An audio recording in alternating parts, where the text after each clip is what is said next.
Let's face it, my issues started when they changed the opening sequence.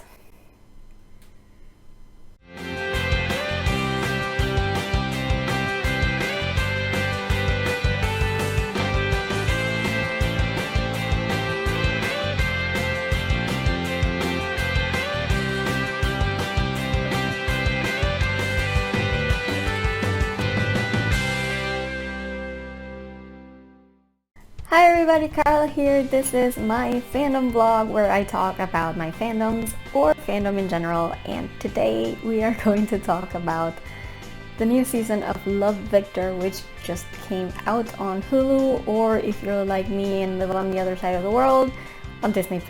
So it came out on Hulu on June 11th, I believe, and on Hulu they dumped all the episodes out on the same day. Because they have sense. You know what I mean? Meanwhile, for the rest of us who have to watch it on Disney Plus Star, which is a new thing that Disney's doing, if you haven't heard about it, you might want to check out my video on Disney World Domination. I talk a little bit about Star in there and what I feel, what I think about it. Here where I live, Star is a part of Disney Plus, so you don't have to like pay extra for it or anything. In my case, I can just subscribe to Disney Plus, just one subscription, and I get all the Star programming. Back home, for example, when my mom uses Disney Plus, she doesn't have the Star content because Star is a separate subscription over there for some reason that I will never understand. Anyway, the point is, when they started releasing Love, Victor Season 2 on Star, not only did they make us wait an extra week because, I don't know, US imperialism or something, whatever, they made us wait an extra week, so it came out on June 18th, and on top of that, it's coming out weekly, which is ridiculous. Like, why would you do that? Why? I mean, everybody in the United States has already seen the entire season. Why would you make the rest of the world wait? Like, do you not know the internet exists? Seriously, I don't understand. I will never understand. Anyway, I basically said F that. I have a VPN, so I decided to just watch the entire season last weekend. I went through it in a day, basically. I mean, it's a really short show, and I really loved the first season, so I figured I would just, make popcorn, get comfy, and just go at it, right? And that's what I did last Sunday, I believe. So I watched the whole thing, and now I want to talk a little bit about it. Because here's the thing, and I want to say this from the beginning. I really loved the first season of Love, Victor, and I thought it was amazing. I thought it was one of my favorite shows. I watched it like a bajillion times. I loved it. I love all the characters. They're all amazing. And I was really into it. So I was really excited for season 2. I always, try to keep my expectations low because usually you can't recapture the magic of season 1. And that's not a bad thing necessarily. It's okay. I wasn't expecting season 2 to be as good as the whole coming out story, right? Like, I don't want to imply that gay people's stories are better, while they're in the closet and debating coming out. That's not what I'm saying. But the whole idea of it being a coming out story makes it, by definition, very personal. You know what I mean? It's not interpersonal necessarily. It's you're I guess dealing with a lot of internal stuff, which I like because I think it's a struggle that we see a lot, but it's not necessarily always something we see from the person coming out's point of view. Like, they're usually supporting characters, right? We don't really have the one story where it's, the main character who's struggling with whether or not to come out. And I think that was innovative of the first season of Love, Victor. I really enjoyed it. Oh, by the way, I should mention, this whole thing is going to be like really freewheeling. I don't even have notes for this video. Like I just need to vent out my feelings. Okay, so I hope you stay with me, even though it's probably going to be one long rant. But anyway, I was worried that after season 1, after Victor came out, nothing else would seem as dramatic, I guess. And of course, you know, people coming out is not something that they do for entertainment, of course. That's pretty obvious. But I think that was like the biggest decision that Victor was going to make regarding his sexuality. Like once he's out, the drama becomes a lot more interpersonal, like how he relates in his newfound identity with other people, which is not bad, it's just different, right? So I was a little bit worried about that. And I have to say, I did not like the season, but I find myself very kind of flat about it. I don't know if that makes sense. I liked it. I liked what they did with most characters. I felt like they kept some kind of, you know, drama going very well. They didn't like utterly destroy all the characters that I knew and loved from season 1 or anything, and it felt like a continuation.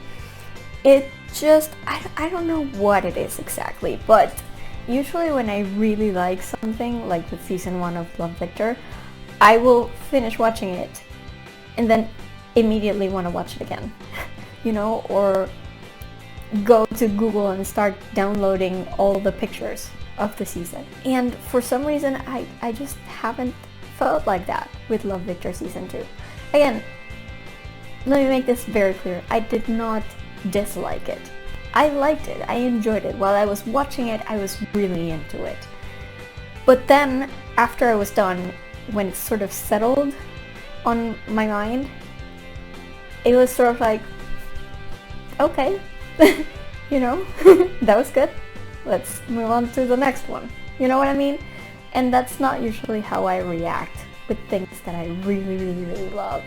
So it left me feeling a little bit weird, to say the least. So I wanted to talk about that, and I think a big part of it was because, as I expected, the season was a lot more interpersonal rather than personal to Victor. And that, again, that's not a bad thing. It works for the plot of the season, and it should work. I mean, we're supposed to be following Victor's life, but when you make something all about the relationships, it starts feeling more and more like your average teenage CW, you know, fare. It starts to feel very the OC. It starts to feel very, you know, not Pretty Little Liars maybe, because that was murder and stuff, or Riverdale because that's murder and stuff, but you know, like teen drama romances kind of thing, and less about Love, Victor. I mean, it just feels like a teenage rom-com but with gay people. You know what I mean? And I didn't want that. It was okay. It's not that I minded. I watch teen rom-coms and rom dramas. I like them. It felt like the Love, Victor I loved changed. And I'm not sure that sat well with me. You know what I mean? They did like the whole, you know, boyfriend switcheroo thing, like a little bit too much, you know, that everybody starts the season paired up in a certain way and ends up paired up in a completely different way. And it's like, can you really find no boyfriends like outside your friend group? Like it starts getting creepy at one point.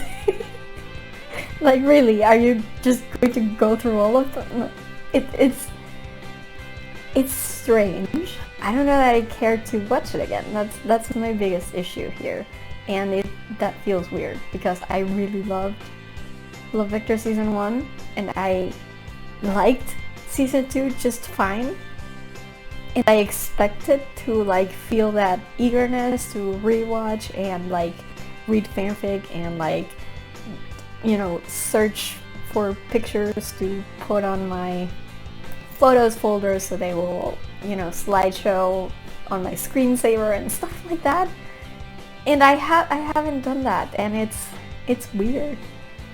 So I did like it, but I didn't like it enough to like become really obsessed with it. And you know, if you follow this blog, obsession is kind of my thing. You will know that. So it's weird that I don't get obsessed, and it's strange. It feels strange in this case. So yeah, that's kind of my I guess my top-down general feelings about the season. I do want to mention some things that I liked and some things that I disliked. I'm gonna start with the stuff I liked, because there was a lot of that, to be fair. I really liked Lake this season, and the Lake thing is weird because I like Lake because of her attitude. Like, she's funny, she's witty, she's, you know, fabulous and stuff, and she's not normally the type of character that I like, but I really liked her in the first season. And even though she wasn't the greatest, because she was still, you know, hung up on the whole popularity thing, she grew a lot throughout the season.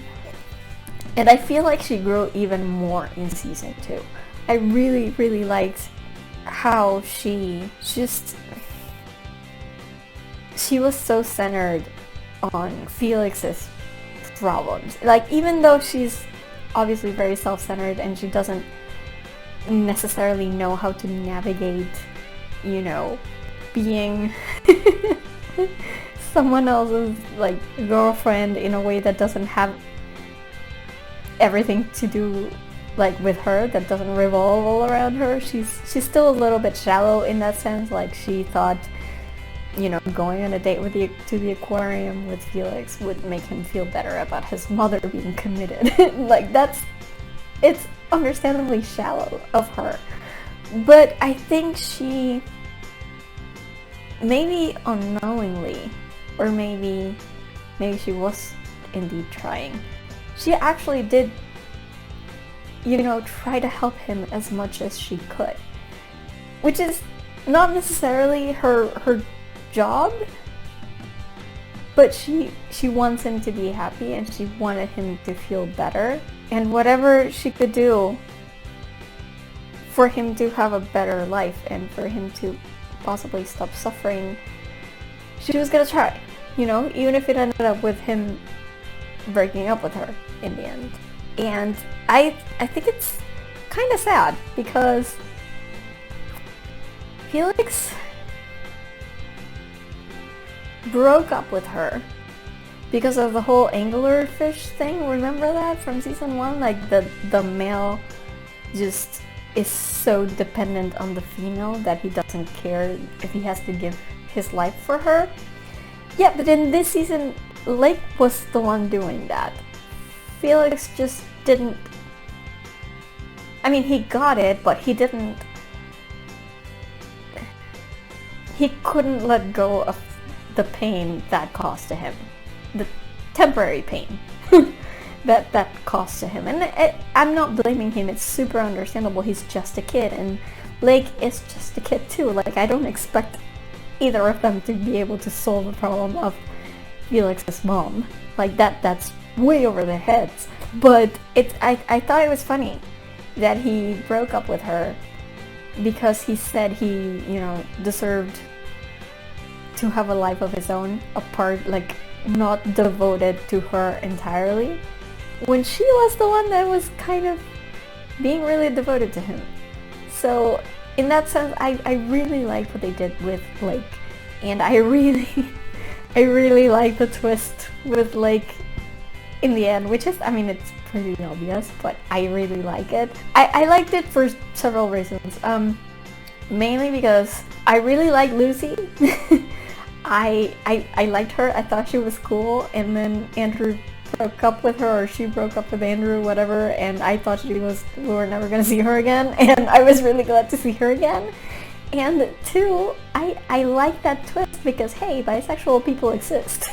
You know what I mean? Like, you have this show which is billed as an LGBTQ centered show, and you only have one gay person in it, now two, I guess, but you only have gay people in them.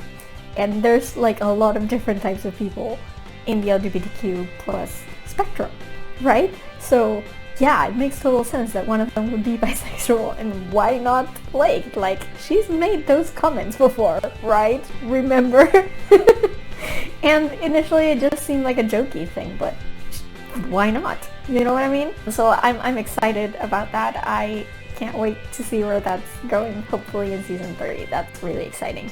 Speaking of Andrew, that's a weird sig, sorry. But I did mention Andrew before, and Andrew was also one of the highlights of the season for me. He was pretty damn perfect. I mean, not perfect, but like pretty near perfect in this season. He was a ways away from the bully that he used to be. I mean, he's still like the jock, you know what I mean? He's still like the popular kid and whatever, but he's not bullying people anymore. And that's really great. I love how he gave Felix advice. That was super nice. I really loved how he was there for Mia.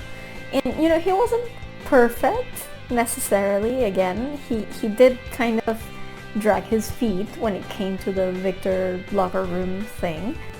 But I do think he's sort of the avatar of allies in general in the show, and what they can do to be supportive to people in the LGBTQ community who are friends of ours, who live around us, who interact with us, and who sometimes need help, and who sometimes just need support. You know what I mean? Like, they can fight their own battles, but we can be there to show them that we're standing with them. You know what I mean? And I really like that. I think Andrew has come a long way, and I really enjoyed him over the course of this season. He seemed like a pretty great guy, and I was really proud of him for that. Speaking of Mia, whom I mentioned again in these weird C's that I'm doing right now, I enjoyed Mia's, you know, plotline in the season a lot better. That's not to say I didn't like Mia last season. I think a lot of people really liked Mia in season 1. I liked her too. She's a nice girl. I really like her. I understand why she was acting the way she was acting toward Veronica. Like, it makes sense to me, because she's a child, you know, and of course she feels displaced and whatever, but also she was really harsh, and I had a bit of a problem with that, and I had a bit of a problem with her wanting her relationship with Victor to become physical without even asking him how he felt about that.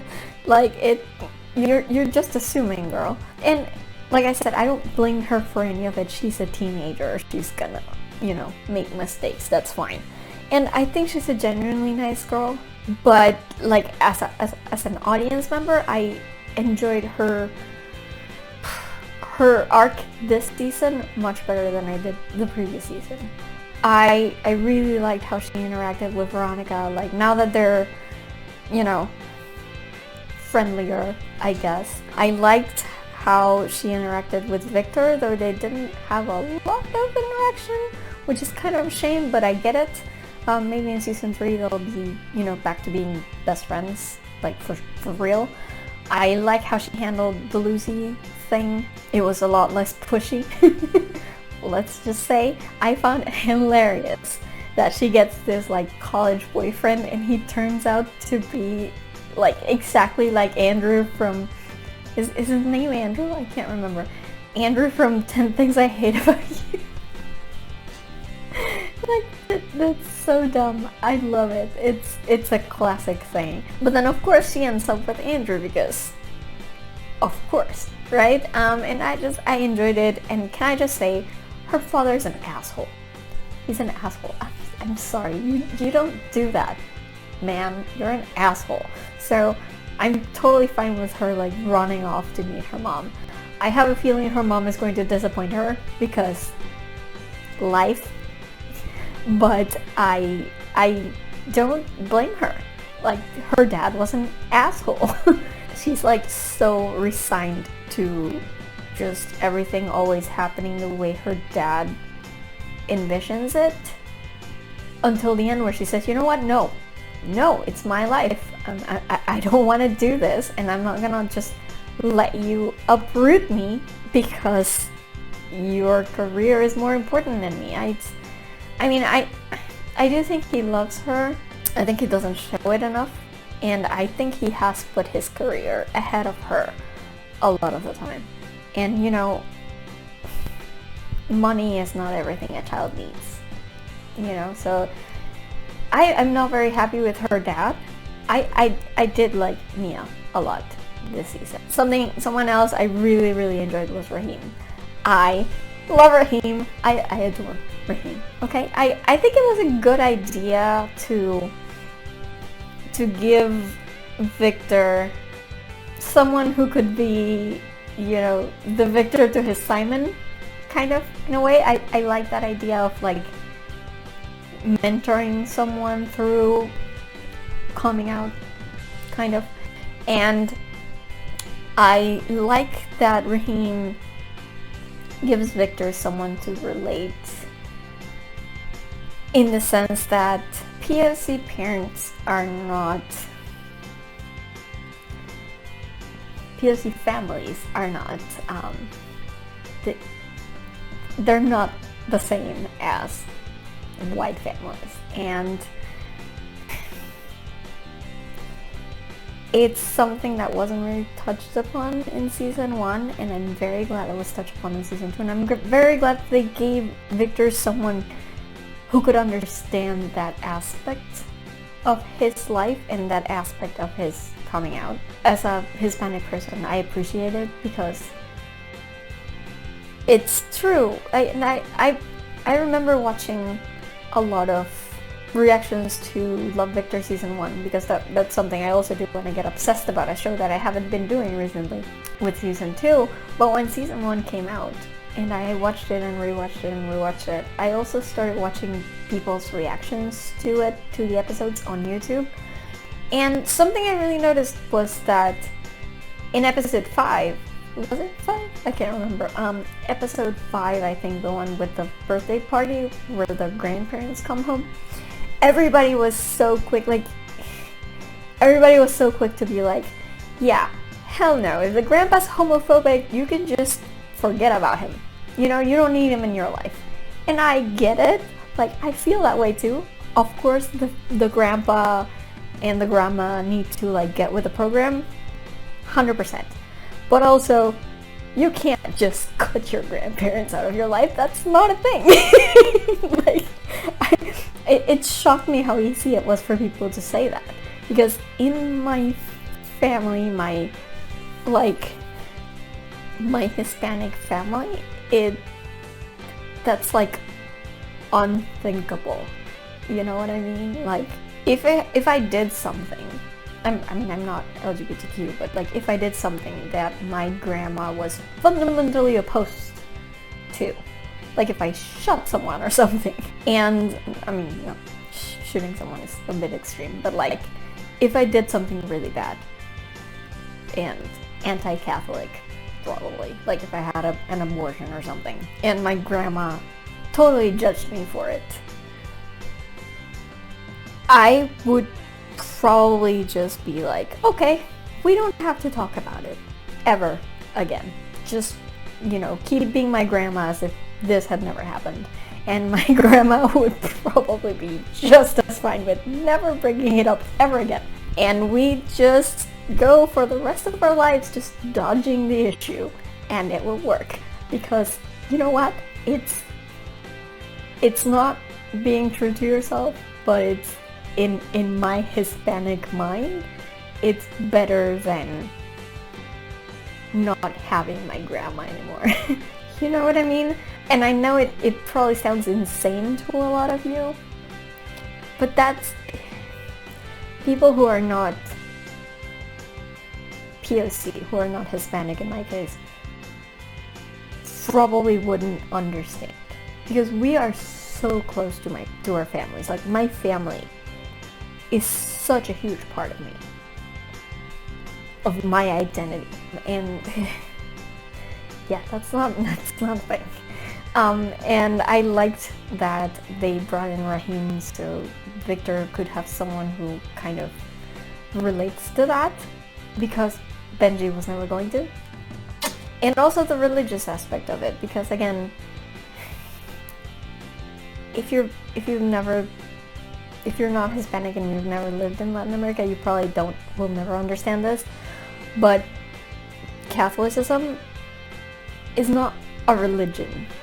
It's a culture. It's in everything. Everything. It's in everything. Even people who do not identify as Catholic, who are not Catholic. It's in everything. It just is.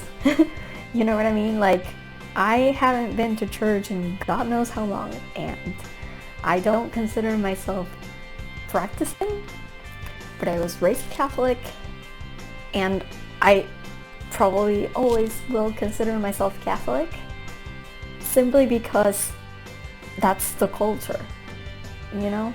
It's not something you can just throw away and switch. It's a part of you, whether you want it or not. And that's not to say that it's good. A lot of people have rejected Catholicism, but even then, like, there's remnants of it in their lives, because you can't just like ditch it like an old jacket or something. It's a part of you, because that's how you were raised, and everything in your life was related to that. You know what I mean? Like, I still find it weird to eat anything other than fish on Friday. On Fridays in Lent. Like, my family ate fish on Fridays every Friday of every week of the year, even when it wasn't Lent. Because it was just easier when Lent came around. You know what I mean? Like, it's such a weird thing, and it's a very specific thing to, like, communities that are so religious that it becomes such an integral part of their lives. Like, I can see that happening in Jewish households, in Muslim households, in Hispanic households. It's not the same in the States. It's not the same for, like, white families. It's not like religion is a thing that is separate from everything else, in most cases, at least. And I like that Raheem came in to bring that into the equation, because he may not have the exact same experience Victor is having, but he gets it, you know, and Victor has someone to vent to, and I really enjoyed it. And I love Raheem. I love Raheem. I don't love him as a love interest for Victor, and I'll talk more about that later, but I love Raheem. And the last thing I wanted to mention that I really enjoyed is just Isabel's journey, because as I was saying before, well, first of all, let me just say, I really liked that it was her that was having the issues with Victor and not so much Armando, because usually in Hispanic households, the fathers are very, very what we call machista, you know, like like patriarchal, I guess, in a sense. Hispanic culture is not patriarchal, like the mom is the one who's usually, but the father is like the male guy, you know, super male, you know, everything has to be male, bro, you know, type person. That's the dad in any typical Hispanic family, you know what I mean? And that's what makes them,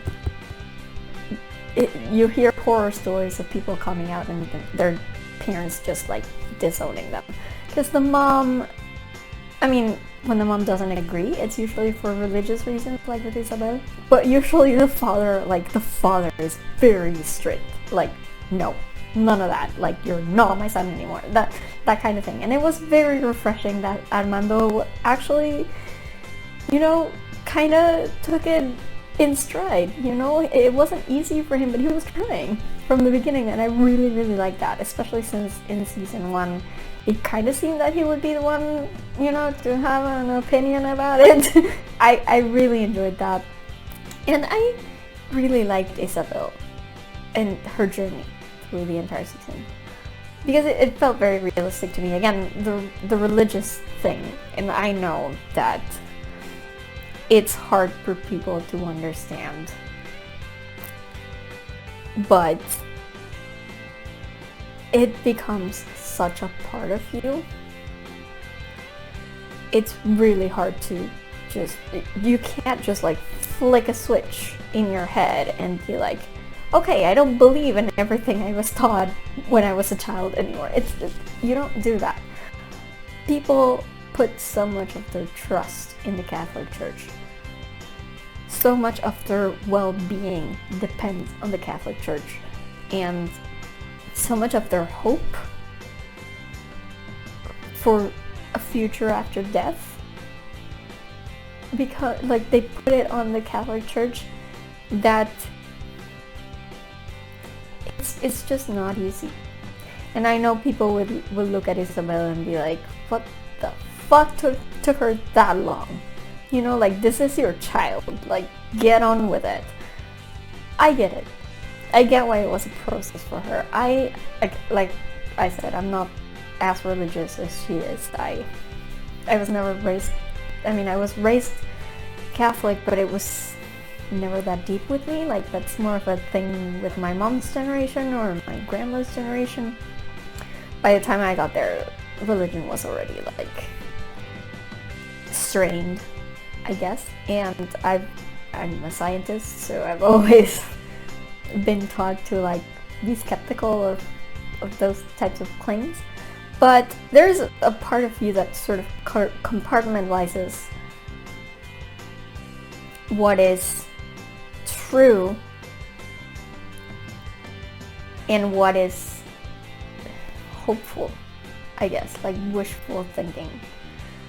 Like, do I believe there's a heaven where Jesus is waiting for me to, like, read all the list of sins that I've committed through my life and judge me, and so I can, like, go into the pearly gates?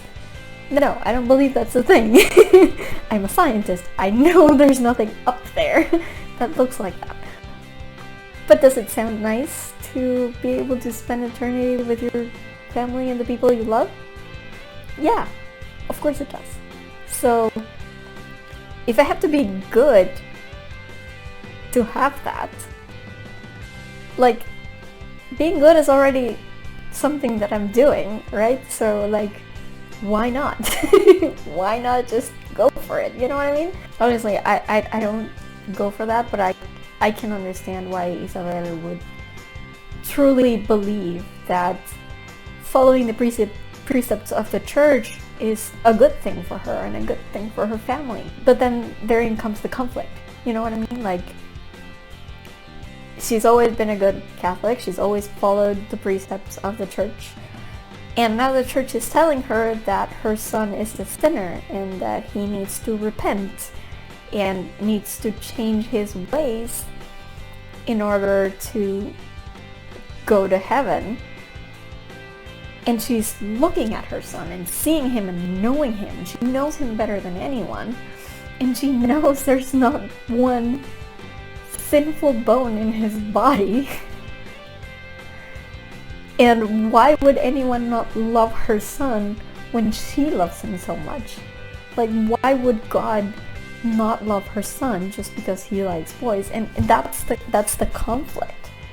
And that's so real. It happens so much, and some parents can't let go of it and the way they were raised. Usually dads, I guess, the men have more trouble with that because the moms usually are closer to the kids and have raised them more directly I guess. So I knew that Isabel was going to come around, and I was looking forward to seeing her process, and I really enjoyed when she went to tell the priest, like, no, that's my son you're talking about right there, and he is not what you're saying he is. Like, no, he is perfect, and I love it, and I love that scene. I really enjoyed Isabel's turnaround this season, because that was a storyline that felt the most personal to me.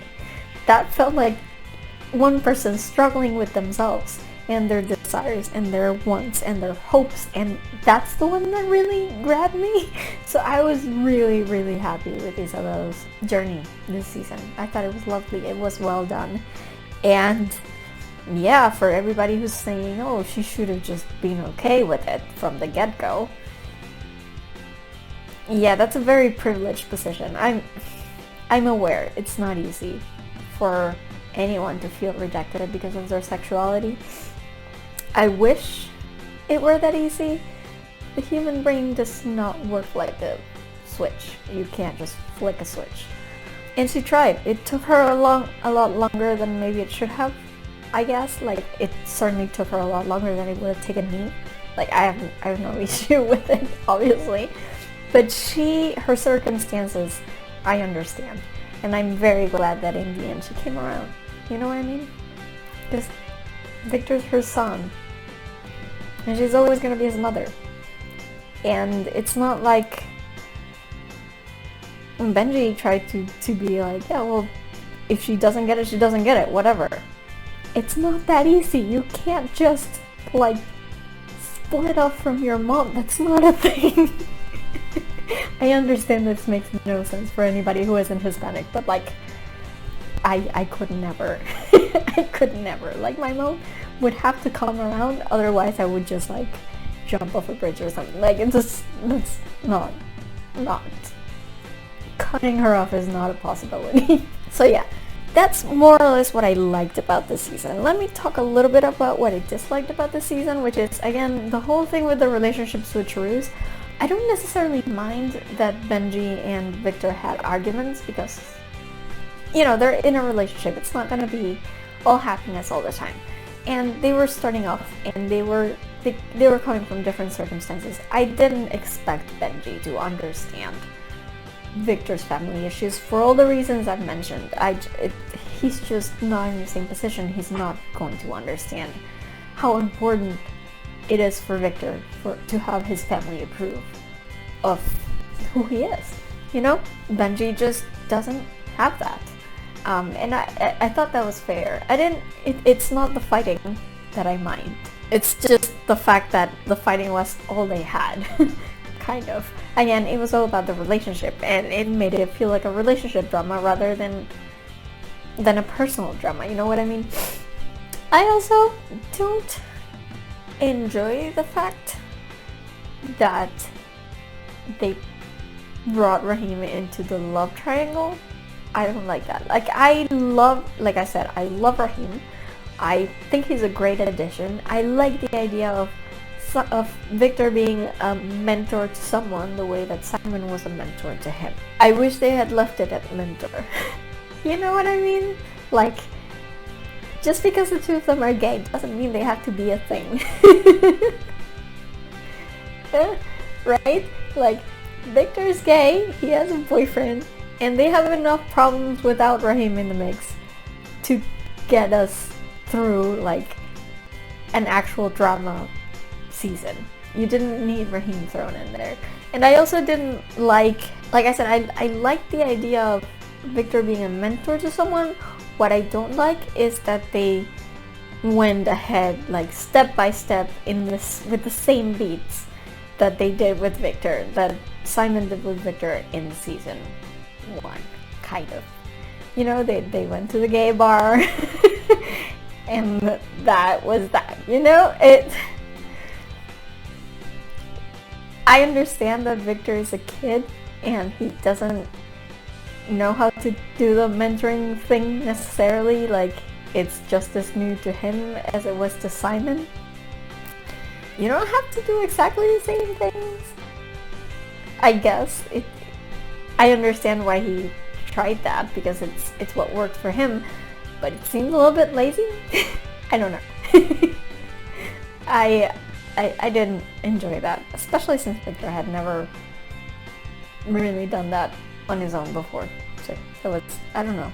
I feel like they could have done other things. I enjoyed the mentoring, I just didn't enjoy how they went about it. And I didn't enjoy that in the end. Obviously, they had a thing when I think they would have been better off as friends. Like, Victor honestly doesn't really seem like Raheem's type. I don't know. And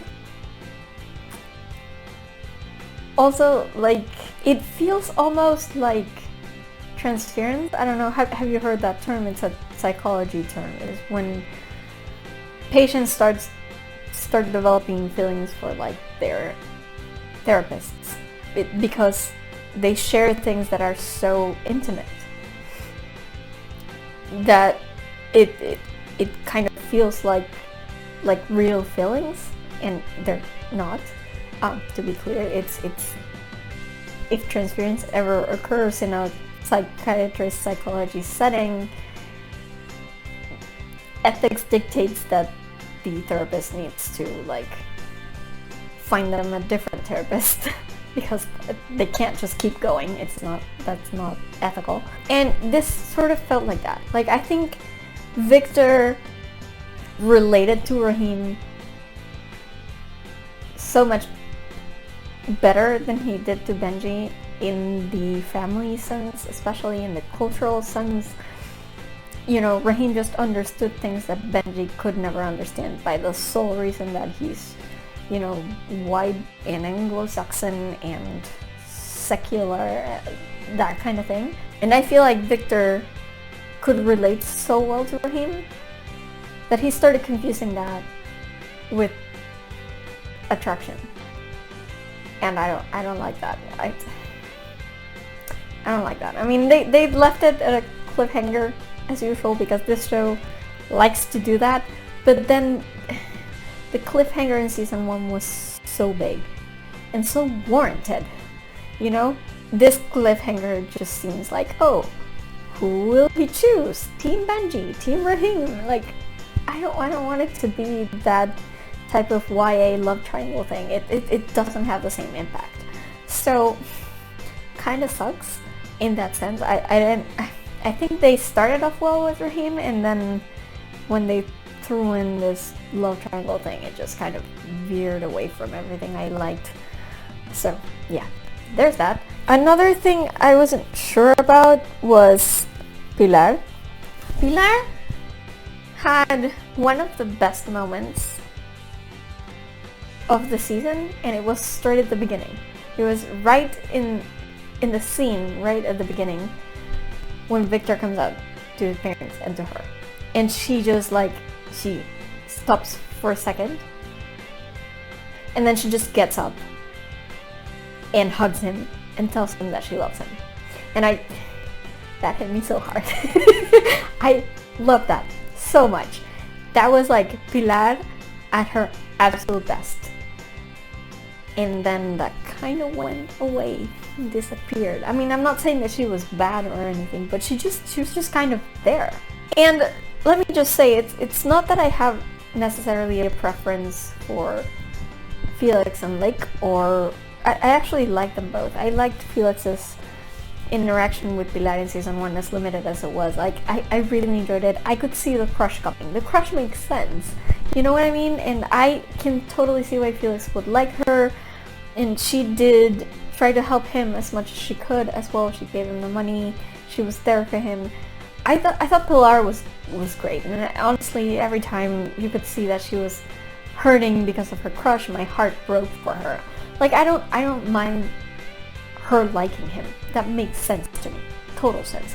What I don't like is that was basically her entire arc for this season. It was just her pining after Felix. There was nothing about her. she did two things. She pined after Felix and she introduced Victor to Rahim. Both of which,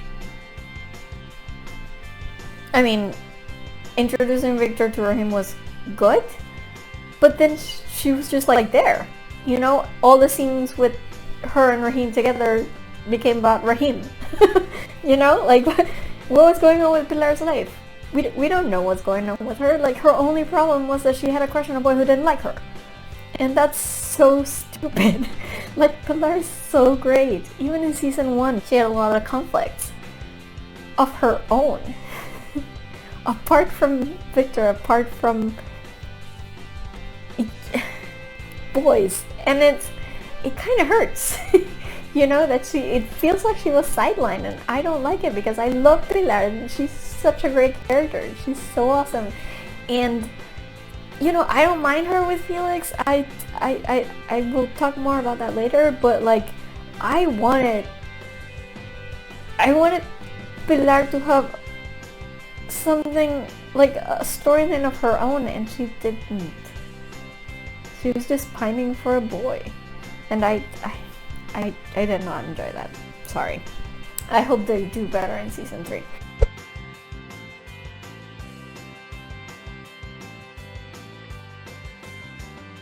To discuss a little bit more about the ending, again, I don't have a preference for Lake or Pilar when it comes to Felix. Like, either works for me, honestly, and I quite enjoyed where Lake's twist, let's put it that way, went at the end after Felix went to Pilar. That's fine.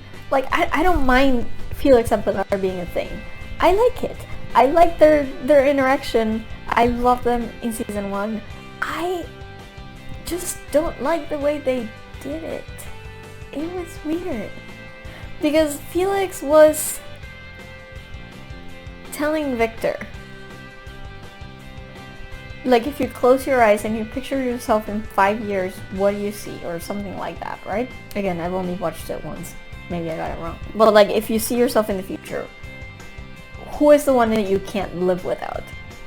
And I can kind of get it for like between Victor and Benji, because Benji has been such an important person in Victor's life. You know, he was basically the reason why he understood that he was gay. So that I can understand Benji meaning that much to him. But Felix chooses Pilar, whom, like, he'd only found out, like, what, a day ago that she liked him? Which seems kind of weird. It just, like, so you like her, that's cool, but aren't you going a little bit, like, too far there? Like, you already know that she's the one person that you can't be without, and you've liked her for a grand total of maybe 24 hours? It seemed like way too much. I'm sorry. And I know that Felix, like, gets into it. You know? I know he's that type of guy who's, like, all in straight away. But, like, even then, that was a little bit much, wasn't it? If they had done it some other way, like, maybe him thinking, you know what, I don't think Lake is it for me. Like, I think I need to try with someone else, and hey, Pilar just told me that she liked me and I like her, so why not give it a try? That works for me. I can go for that. That would have been perfect. I would have no complaints about that. It's just the way that they did it with the whole how do you see yourself into the future thing. It seemed like, way, like, are you seriously that in love with her that you can't live with her without her? I mean, like, it's been 2 days, dude. It freaked me out. I'm sorry. That's why I don't like these melodramatic teen dramas, because, like, I'm always in the back of my mind, I'm always like, you're a teenager, how do you even know? But you know, it's fine. I don't mind them. I hope they'll do something nice with them in season 3. I hope that Pilar gets a decent freaking storyline in season 3, because that bugged me a lot. But, you know, it is what it is, I guess. I can't I feel like they waited too long. Like we spent most of the season dealing with Blake and Felix and their relationship and their ups and downs and their growth and their, you know, taking one step forward and two steps back. And then one episode from the end, it's like, oh, that's right, Pilar is a thing. I thought they were going to leave it for season 3. I genuinely did, and then they went there and it was so fast that it just kind of gave me whiplash. I don't know.